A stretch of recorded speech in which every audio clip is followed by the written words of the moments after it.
Rabbi zidni ilman nafi'an wa wafiqni amalan salihan wa yahab li rizqan halalan wa tub alaina taubatan nasuha wa tub alaina taubatan nasuha.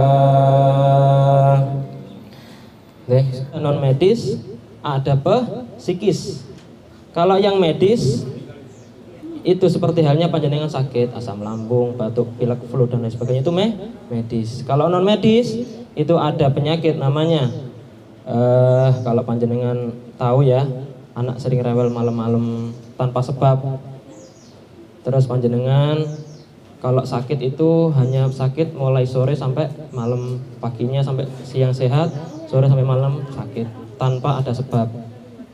Atau juga sering non medis panjenengan sering dadanya sesek, padahal nggak ngopi, nggak ngerokok, tapi dadanya sesek dan lain sebagainya. Non medis itu seperti halnya panjenengan sehat tiba-tiba sakit, ngedrop dan nggak bisa bangun, itu termasuk dalam non medis. Sedangkan kalau psikis ini adalah penyakit yang saat ini sering kita dengar, ya.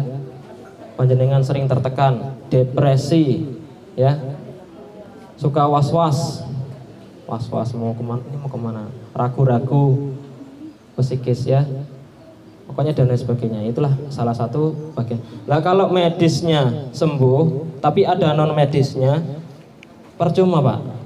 Dibawa ke dokter setiap minggu, setiap bulan, tapi ada non medisnya di dalam tubuh kita, maka non medis ini akan bermanipulasi menjadi penyakit medis. Makanya kalau di terapi Al-Quran yang dihilangkan apanya dulu? Non medisnya dulu. Non medisnya dulu sehat, maka baru dengan medis. Begitu ya. Gitu ya. Ada yang ditanyakan? Oke, sekarang sebelum kita mulai, panjenengan sudah punya wudhu belum? Sudah. Yang belum wudhu silakan wudhu, ya. Gitu. Jadi teman-teman sahabat, kalau ada yang mau diterapi atau mau, silakan. Ada nggak?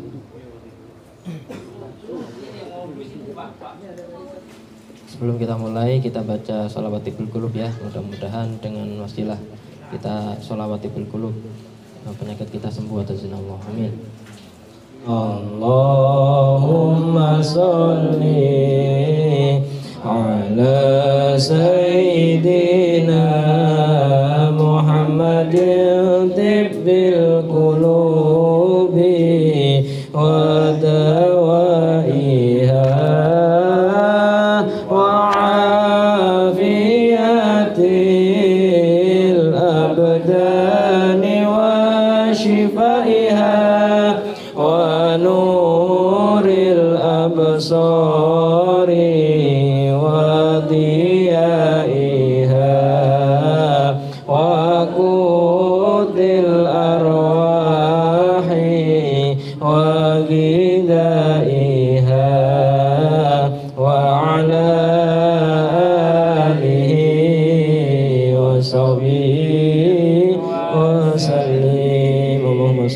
Mubarak alaih.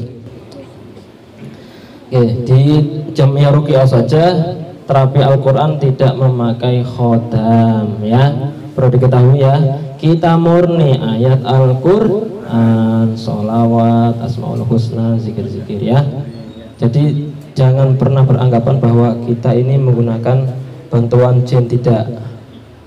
Kita murni insya Allah pakai Al-Quran. Semua orang bisa. Nah, nanti kalau panjenengan pengen tertarik, ingin ikut jadi praktisi seperti kami, nanti kalau ada pelatihan silahkan ikut. Tidak terbatas usia, yang minimal sudah balik ya, atau sudah SMA kalau anak kecil. Tapi kalau yang bapak-bapak, ibu-ibu silahkan ikut Karena apa?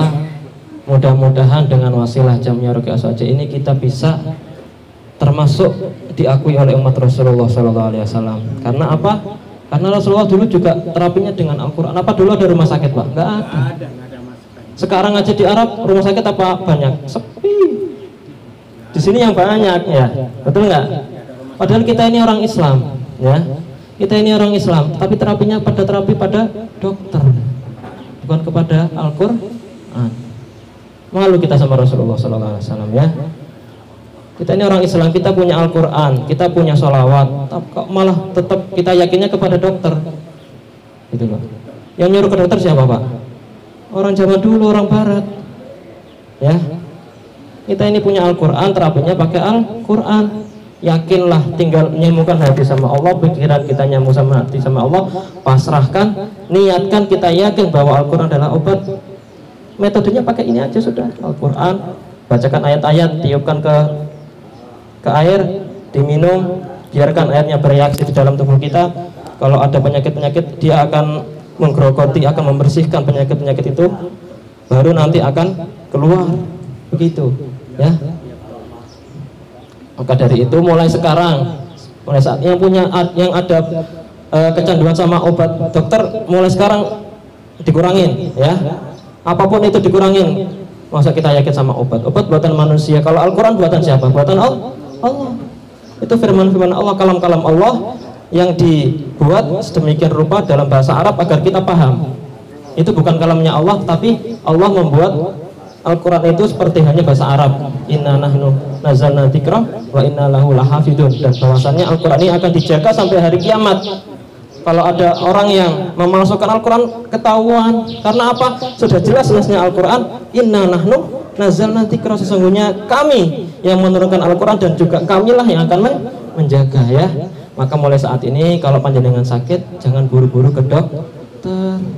Panjenengan punya Al-Quran, tinggal buka sajadah, gelar sajadah, sholat 2 rakaat, minta sama Allah, ya Allah saya punya penyakit ini, langsung diterapi pakai Al-Quran. Kalau masih kurang, belum sembuh, silahkan dengan tibun nabawi, kolesterol, asam urat, darah tinggi dengan bekam.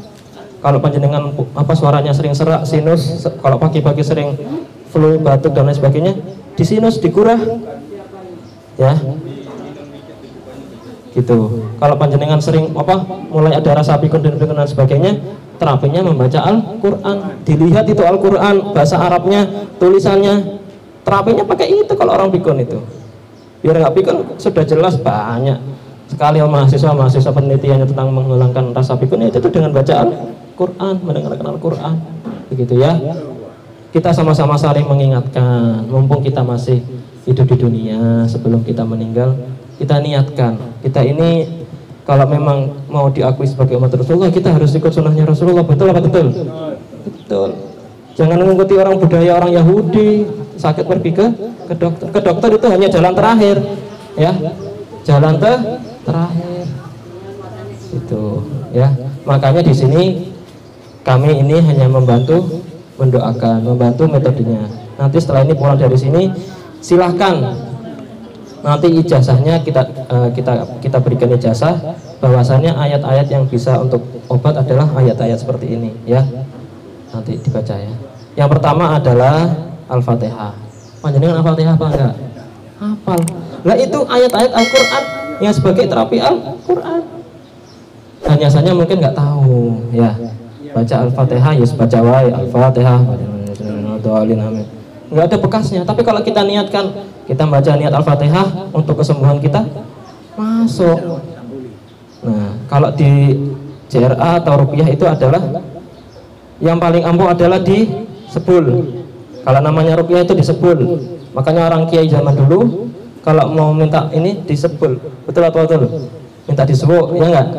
Kita ke kiai waktu misalkan anaknya nakal, kiai tolong kiai minta doanya ke air. Betul apa betul?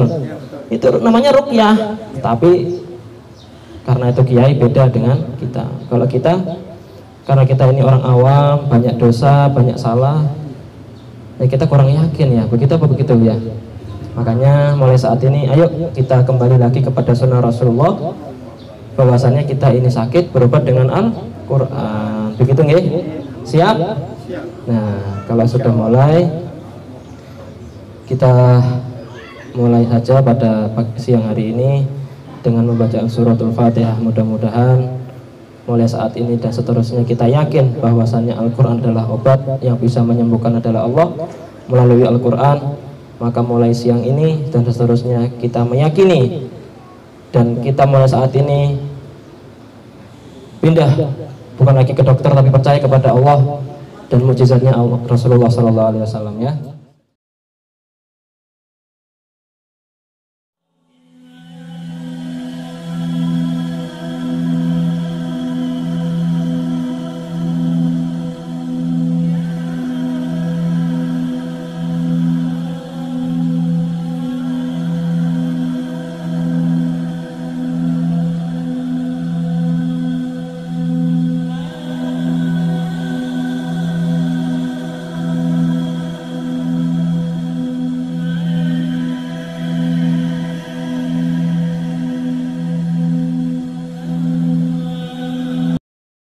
Kalam salun adribuha linnasi la'allahum yatafakkarun. Wallahu alladzi la ilaha illa huwa alimul ghaibi wasyahadati warrahmanir rahim. Wallahu alladzi la ilaha illa huwal malikul quddusus salamul mu'minul muhaiminul azizul jabbarul mutakabbir.